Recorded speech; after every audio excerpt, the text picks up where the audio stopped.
Hi friends, అందరికీ నమస్తే. Welcome to టియానోస్ kitchen Telugu. ఈరోజు రెసిపీ టమాటా క్యాప్సికమ్ మసాలా కర్రీ తయారు చేసే విధానం చూద్దామండి. చాలా టేస్ట్గా ఉంటుంది. ఇది రైస్లోకి కాదు, రోటీ చపాతీలోకి మీరు దేనిలో తీసుకున్నా కూడా చాలా టేస్ట్గా ఉండే కర్రీ. తప్పకుండా ఇదే విధంగా ఒకసారి ట్రై చేయండి.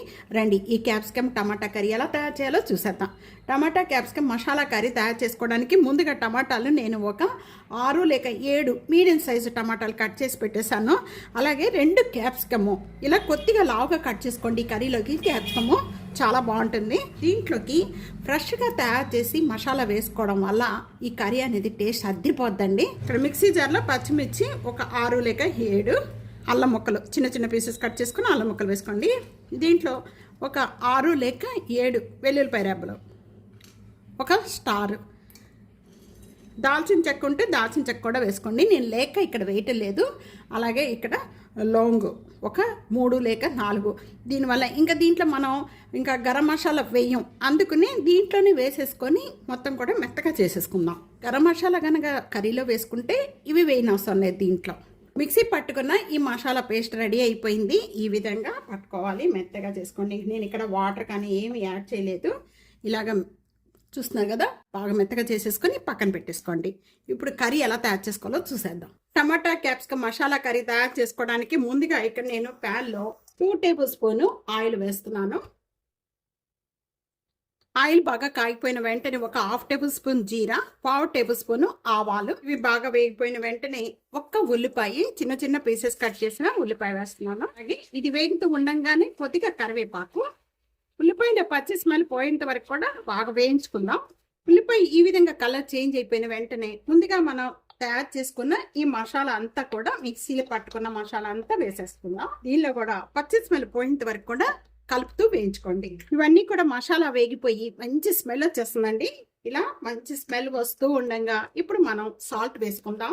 సాల్ట్ దీంట్లో చాలా తక్కువ పడుతుందండి, చూసి వేసుకోండి. 1/2 టేబుల్ స్పూన్ పసుపు. ఈ 2 వేసేసుకున్న వెంటనే ముందుగా టమాటా మగ్గించుకోవాలి. టమాటా వేసేసుకుందాం.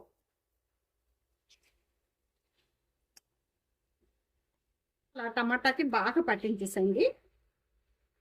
తప్పకుండా ట్రై చేయండి, చాలా టేస్ట్గా ఉండే కర్రీ. ఇప్పుడు మూత పెట్టేసుకుందాము. ఇప్పుడు మూత పెట్టేసేసుకొని మీడియం ఫ్లేమ్లో మగ్గించేసేయండి. ఒక 3 మినిట్స్ మధ్య మధ్యలో మూత ఓపెన్ చేసి కలుపుతూ ఉండండి. 3 మినిట్స్ అయిపోయాక ఇప్పుడు ఓపెన్ చేద్దాము.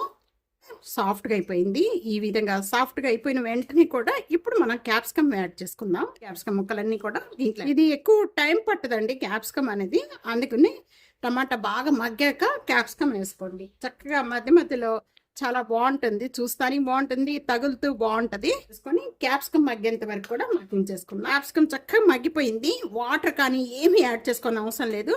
చక్కగా నేను ఇక్కడ లో ఫ్లేమ్లో పెట్టేసేసి మూత పెట్టేసి మగ్గించేసానండి. ఈ కలర్ అయిపోయిన వెంటనే ఇప్పుడు మనం కారం వేసుకుందాము. ఒక 1/2 టేబుల్ స్పూనే కారం వేస్తున్నాను, ఎందుకంటే మనం పచ్చిమిర్చి ఎక్కువ వేసుకున్నాం కదండి, అందుకే కారం అనేది చాలా తక్కువ వేస్తున్నాను. ఒక 1/2 టేబుల్ స్పూన్ జీరా పౌడర్, అలాగే ఒక 1/2 టేబుల్ స్పూన్ ధనియా పౌడర్ వేసేసిన వెంటనే కూడా ఈ మసాలా అంతా కూడా బాగా కలుస్తాకి 1 టేబుల్ స్పూన్ వాటర్ అండి. మసాలాలన్నీ కూడా చక్కగా కలుస్తాయి. ఇలా వాటర్ యాడ్ చేసేసి ఇప్పుడు హై ఫ్లేమ్లో పెట్టేసేసుకొని ఒకసారి కలిపేద్దాం. టమాటా క్యాప్సికమ్ కర్రీ రెడీ అయిపోయింది. మనం క్యాప్సికమ్ అనేది కొద్దిగా పెద్ద పెద్ద పీసెస్ కట్ చేసుకోండి. ఇలా కట్ చేసుకుంటే మధ్యలో ఇలా కనిపిస్తూ బాగుంటాయి. ఇప్పుడు నేను హై ఫ్లేమ్లో పెట్టేసి 1 మినిట్ వరకు కూడా ఇలాగే కలిపేస్తున్నాను. మనం కొద్దిగా 1 టేబుల్ స్పూన్ వాటర్ యాడ్ చేశాను మసాలాలు కలుస్తాకని. దించే ముందు కొద్దిగా కొత్తిమీర వేసేసుకొని దించేసుకుందాము.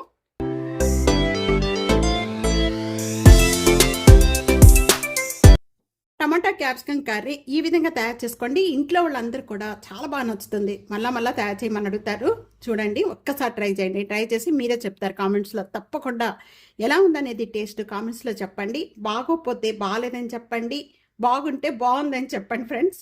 తప్పకుండా ఈ రెసిపీ ఇదే విధంగా ట్రై చేయండి. నలుగురికి వీడియో షేర్ చేసి లైక్ చేసి టియానోస్ కిచెన్ని సబ్స్క్రైబ్ చేసుకోండి ఫ్రెండ్స్. Thank you. నెక్స్ట్ వీడియోలో మళ్ళీ కలుద్దాం. అంతవరకు సెలవు, బాయ్.